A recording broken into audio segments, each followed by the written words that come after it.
సుబ్రహ్మణ్యం పాడతారేమో అని ఆపేసిన. చాలా బాగా పాడాం అసలు. నిజంగా నేను ఇన్నిసార్లు అనడం కాదు కానీ ఎక్సలెంట్ గా అసలు ఇద్దరు ఎక్కడ తగ్గకుండా చాలా బాగా పాడుతున్నారు. ఇంకా సుబ్రహ్మణ్యం డెవోషనల్ మూవీ సాంగ్స్ అయితే ఇంకా శేషు మాత్రం ఆల్ టైప్ ఆల్ రౌండర్ అంటాం కదా. సో అట్లా మొత్తానికి అన్ని సాంగ్స్ ఎక్సలెంట్ గా పాడేస్తున్నారు. సో మరి ఇప్పుడు ఇద్దరు కలిసి ఒక పాట పాడేసి ముగించేద్దామా మనం? ఓకే, జనరల్ గా ఇప్పుడు బాగా మ్యాషప్ సాంగ్స్ బాగా ట్రెండ్ అయినాయి. అయితే మాకు ఎక్కువ ఇట్లా మ్యాషప్ టైప్ పాడాలి అంటే పాట మధ్యలో నుంచి పాడి పల్లవితో ఎండ్ చేయాలని కోరిక మాకు. అట్లాంటి బాగా వినడం బాగా నచ్చింది మాకు. పాట అందరికి బాగా తెలిసిన పాట, అందరికి నచ్చిన పాట, అందరూ మెచ్చిన పాట, బాగా ట్రెండ్ అయిన పాట.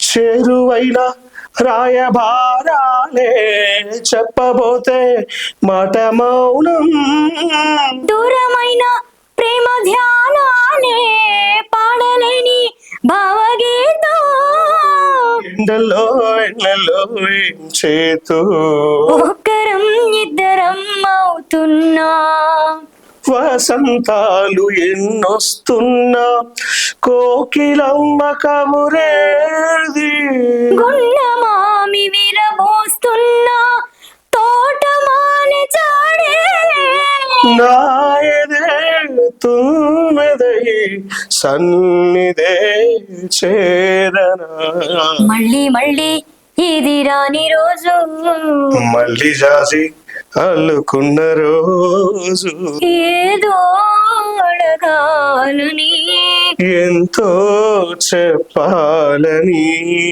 రగిలే ఆరాటంలో వెళ్ళలేను ఉండలేను ఏమి కాను, మళ్ళీ మళ్ళీ ఇది రాని రోజు, మళ్ళీ జాజి అల్లుకున్న రోజు, లాలా లాలా లాలా లాలా లాలా.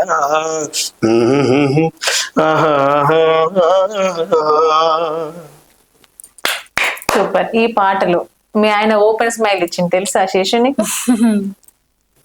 ఇంతసేపు ముసి ముసి నవ్వులు అంటాం కదా, సో ముసి ముసి నవ్వులు నవ్వి ఇప్పుడు ఓపెన్ స్మైల్ ఇచ్చేసిండు. నీకు సౌండ్ తో రావాలేమో కదా స్మైల్? ఆయన సౌండ్ తో ఎప్పుడూ రాదు. అవునా? ఓకే. సో శేషు చాలా అంటే నువ్వు చిన్నతనంలోనే మామూలుగా HMTV చాలా ఇంటర్వ్యూస్ కానీ ప్రోగ్రామ్స్ కి కానీ రేలా ప్రోగ్రామ్స్ కి కానీ వెళ్ళావన్నావు కదా. సో ఫైనాన్షియల్ గా బ్యాక్గ్రౌండ్ బ్యాక్ అన్నావు కదా. సో మరి అలాంటి సందర్భం ఎలాంటి ఏమన్నా కొంచెం ఫైనాన్షియల్ సపోర్ట్ కానీ లేకపోతే ఏమన్నా అవార్డ్స్ కానీ వచ్చాయని? అవార్డ్స్ వచ్చాయండి. ఒక్కొక్క దగ్గర ఇస్తారు కదా. నాకు ఒక యుద్ధ వైరీలో చేసినప్పుడు నాకు ఒక షీల్డ్ వచ్చింది. చాలా కష్టపడుతున్నారు మొత్తానికి అయితే మీరు.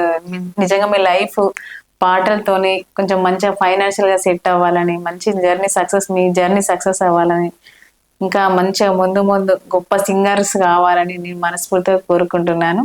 Thank you. సుబ్రహ్మణ్యం గారు సైలెంట్ గా ఉన్నారండి. ఏమో ఏం చెప్పట్లే నాకు. మీ మౌనానికి గల సమాధానం ఏంటి నాకు అర్థం కాలేదు. సో సుబ్రహ్మణ్యం శేషకుమారి ఇద్దరికి చూపు లేదు కానీ పాటలు అంటే ఇద్దరికి చాలా ప్రాణం. సో ఆ పాటతోనే వాళ్ళ లైఫ్ లీడ్ చేస్తున్నారు. సో వీళ్ళకి ఇంకా మంచి అవకాశాలు రావాలని ఖచ్చితంగా నేను మనస్ఫూర్తిగా కోరుకుంటున్నాను. సో వీళ్ళకి కూడా మీ వంతుగా ఏమైనా తప్పకుండా అవకాశాలు కల్పించాలని అదే విధంగా మా మీడియా తరపున మేము వేడుకుంటున్నాము. So this is my first interview అండి. నేను ఎక్కడ ఇవ్వలేదు, నాకు ఇవ్వడం ఇష్టం ఉండదు అనేవాడిని. ఎందుకు అంటే ఏమో నా టాలెంట్ ఇలాగే పాటలు పాడుకుంటూ ఎక్కడో ఈ ఈవెంట్స్కి వెళ్ళి పాడడం ఇంతవరకే, అక్కడితో అంతం అవ్వాలి అనుకునేవాడిని. సో నేను మా మిస్సెస్ కూడా చెప్పాను, నాకు ఇలా ఇష్టం ఉండదు, ఏమనుకోవద్దు అంటే నాకు కొంచెం టీవీ షోస్లో అనేది అలవాటు లేదు, యూట్యూబ్ ఛానల్స్లో కానీ అలా ఇవ్వడం అలవాటు లేదు, నాకు వద్దు అని కూడా చెప్పాను అప్పుడు. సో తను లేదు, నన్ను కూడా నా అలాగే మంచి సింగర్వి అంటే ఏదో నీ టాలెంట్ కూడా అందరికీ తెలిసినట్లు ఉంటుంది కదా, అంటే నాతో సమానంగా నువ్వు ఉండాలి అని చెప్పింది తను. అయితే అయినా సరే నాకు కొంచెం ఏదో కొంచెం మనసు అంటే ఎప్పుడు ఇవ్వలేదు కదా, అదొక రకమైనటువంటి ఇది ఉండేది. కానీ ఇక్కడికి వచ్చిన తర్వాత చాలా విషయాలు మాట్లాడాం.